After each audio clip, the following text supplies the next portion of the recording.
Estamos discutiendo el tema de la tregua de las pandillas y dejamos un tema pendiente general al final del bloque anterior, y era la participación política de estos pandilleros, que el general Munguía Payés dijo que son un grupo tan importante y tan grande por todo el grupo de influencia que tienen, que serían un partido político que podría tener unas buenas perspectivas de ganar en unas elecciones. Y después aparentemente salieron los pandilleros diciendo que ellos no tienen intenciones políticas, pero los mensajes que yo les he escuchado en diferentes ocasiones a varios de sus líderes son bien políticos, y cómo la sociedad los ha excluido y cómo por eso se han metido a las pandillas, etcétera. Pero ¿qué le parece a usted lo que ha pasado en estos días? Bueno, me parece una temeridad y a la vez una ingenuidad las expresiones de un funcionario que tiene que medir realmente las consecuencias de las palabras. Uno es dueño de sus palabras y esclavo de su silencio. No, al revés. Dueño de su silencio y esclavo de sus palabras. Bueno, sí. Sería casi, sí. Pero llega a lo mismo. Sí. Pues. El orden de los factores no altera el producto.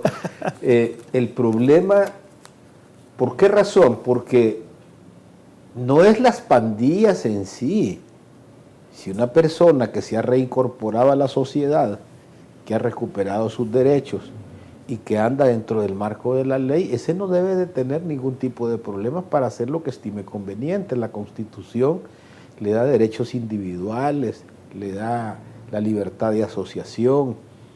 El problema es que estamos tocando un tema de maras, estamos tocando un tema de violencia criminal, estamos tocando un tema de tregua mal estructurada porque no le corresponde a particulares, como lo hemos dicho, sino que es una obligación del Estado. Este elemento que está ahí puesto tiene control territorial, tiene control político y tiene control armado. Y recursos financieros. ¿Cómo voy yo a decir que estos señores serían un buen partido político? Sí, este es un gobierno, este es un sistema democrático, republicano y representativo. República es lo contrario a la monarquía, que la sustituye y que pone un gobierno, un gobierno que es el representante del pueblo y es el que tiene en sus órganos, etcétera, todo. Pero decir esto realmente, que va a ser un partido político y que sería un buen partido político, me parece desafortunadísimo. Yo creo que pudiese llegar a suceder lo que se llamaría un Estado mara, no un Estado fallido.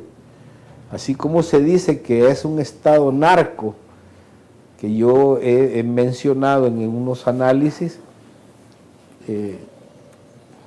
les digo yo, veamos el espejo del Salvador. El espejo del Salvador hizo un acuerdo de paz, y el acuerdo de paz fue para que se incorporaran al interior de la sociedad en el sistema democrático, para que lucharan, les digo yo, dos sistemas: el sistema del socialismo del siglo XXI más lo que es la parte democrática. En Colombia lo que puede suceder es que si la guerrilla se incorpora con su esquema económico, les digo, tienen que poner candados para evitar el Estado, que se les vaya a hacer un narcoestado en un momento determinado y un mar estado en esta situación. El poder no se puede transferir, no se le puede estar dando capacidad de negociación a las maras con el Estado en un momento determinado, y políticamente sería inapropiado. Yo escuché que sería mejor, y hubo expresiones que sería mejor que fueran un partido y no que fueran criminales, pero el problema es que la esencia de las maras es criminal. Su razón de ser es controlar territorio, ir en contra del sistema. Hablando de los éxitos que se han tenido contra expresiones criminales como estas en los Estados Unidos, se dedicaron muchos millones. Y nos enfocas un poco de qué podríamos hacer, porque tenemos la tregua. Aquí no solo hay que criticar, hay que ver. Primero, yo creo que la tregua hay que redirigirla. si bien es cierto, ya se comenzó esta iniciativa y que va por el mal camino, eso yo creo, lo que hay que hacer es enderezarla y dirigirla hacia el buen camino. ¿Cuál es el buen camino? Convertir esta tregua no en una tregua, porque al final la tregua no tiene que ser entre las pandillas. Si estas siguen siendo pandillas, si estas siguen siendo criminales, a lo que tenemos que llegar es a desintegrar las pandillas. Que las personas que ya no quieran delinquir se aparten de este camino precaminoso de las pandillas.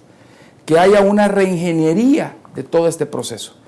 Que se persiga y que se fortalezca la persecución del delito, porque eso puede estar sucediendo. Muchos pandilleros que saben que han cometido homicidios, muchos pandilleros que saben que tienen una deuda, un saldo con la justicia, lo que quisieran buscar al final, a través de esas maniobras políticas, es una amnistía.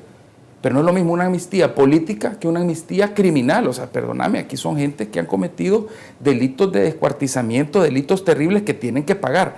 Pero el problema es, entonces, ¿cómo hacer? Para mí, hay varias cosas que se pueden hacer. Primero, se necesita hacer una reingeniería penitenciaria, porque los centros penitenciarios son básicamente el foco neurálgico del accionar criminal. Hay que fomentar valores, hay que darle algo muy importante, es un seguimiento post-internamiento. Aquí los reos salen y no hay un seguimiento de cuál es su conducta, qué es lo que hacen, a dónde van, tiene que haber un programa de seguimiento post-penitenciario, y por eso ahorita, vos que estás también en distintos gremios y cámaras trabajando, han subido los asaltos a furgones, han subido los asaltos a robos de mercadería, los asaltos a locales comerciales. ¿Por qué? Porque ahorita están saliendo un montón de bandas que fueron encarceladas en los 90s y están saliendo a la calle a asaltar otra vez. Pero ese es un efecto de la falta de seguimiento de esto.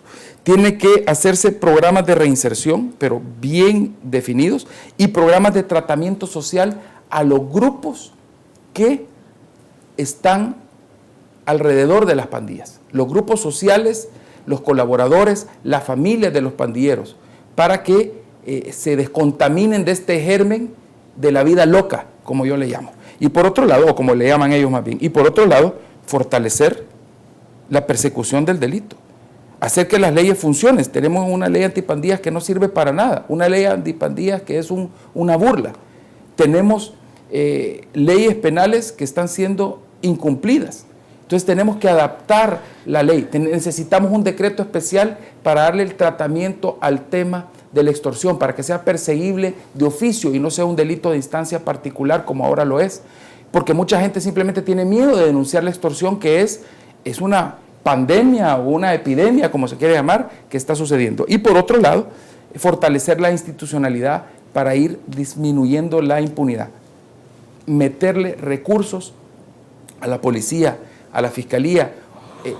Los jueces especiales, los juzgados especializados no dan abasto. Existe una gran cantidad de expedientes que están básicamente, no están llegando a cumplirse los tiempos procesales, porque hay demasiados casos. Entonces, se necesita fortalecer todo eso. Y por otro lado, comprender que este es un tema de nación, este es un tema de país, este es un tema al que tenemos que abordarlo de una manera seria y no de una manera que únicamente se mire desde la perspectiva política, de la perspectiva de los números felices o números alegres que las estadísticas puedan dar, y que no se mire desde la perspectiva mucho menos electoral.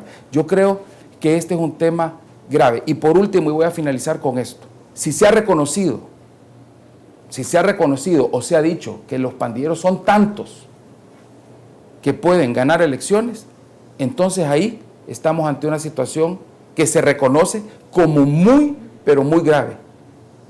Y yo siempre lo he dicho, las pandillas son el problema número uno de nuestro querido país, El Salvador. El problema número uno porque nuestro desarrollo económico, social, precisamente va a depender en el futuro, para las futuras generaciones, si podemos erradicar este flagelo. Entonces el objetivo no tiene que ser decir, hey, vamos a tener que vivir con las pandillas por los próximos tantos años. No, el objetivo tiene que ser, vamos a hacer un esfuerzo de Estado, un esfuerzo de nación para erradicar por siempre a las pandillas, aunque sea imposible hacerlo en un 100%, pero ese tiene que ser el objetivo trazado. Bueno, no se va a erradicar, se va a neutralizar, pero hay que estructurarla dentro de una integralidad, dentro de una unidad, dentro de una predecibilidad, dentro de una confiabilidad, dentro de una jerarquización en áreas y componentes.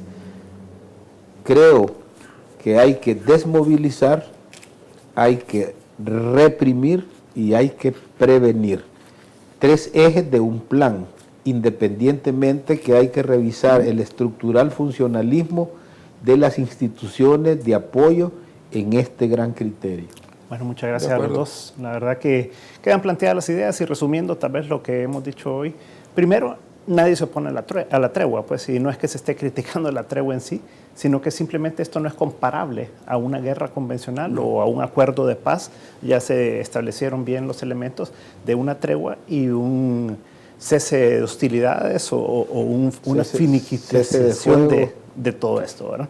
Hay que reconocer que es un grupo criminal. Claro, y después entonces que no vayamos a llegar a que entonces ahora, como son tan buenos, entonces hay que darles una amnistía o hay que darles un indulto para que salgan de las cárceles. Un premio por haber bajado los muertos. Correcto. Por haberlos reducido. Porque siguen matando. Y por el otro lado. Yo te digo una cosa, yo del indulto me la reservaría para ver si realmente en un punto del recorrido de una desmovilización, de una represión y de una integración. Claro, ya con todo incluido. Con todos los elementos podría. Claro, pero que no vaya a ser que mañana vengan a decirnos que sea un indulto. Les puedo decir que ese es el premio que tienen si se neutralizan secuestros, desapariciones, extorsiones, tráfico de drogas, y protección de corredores. Lo que habría que hacer es un plan integral, ¿verdad? Con todos los elementos que ustedes han planteado en base a ejemplos exitosos que ha habido en Estados Unidos y otros lugares del mundo, para que podamos erradicar esto, que se reincorporen, se reinserten y que terminemos con ese problema para poder seguir mientras hay un niño, del país. Mientras hay un niño, un joven que sienta orgullo de decir que es pandillero, vamos a estar mal. Perfecto, y terminamos ahí. Muchas gracias a los dos y muchas gracias a ustedes también por habernos sintonizado esta noche y nos veremos el próximo domingo si el Señor así lo permite. Muy buenas noches.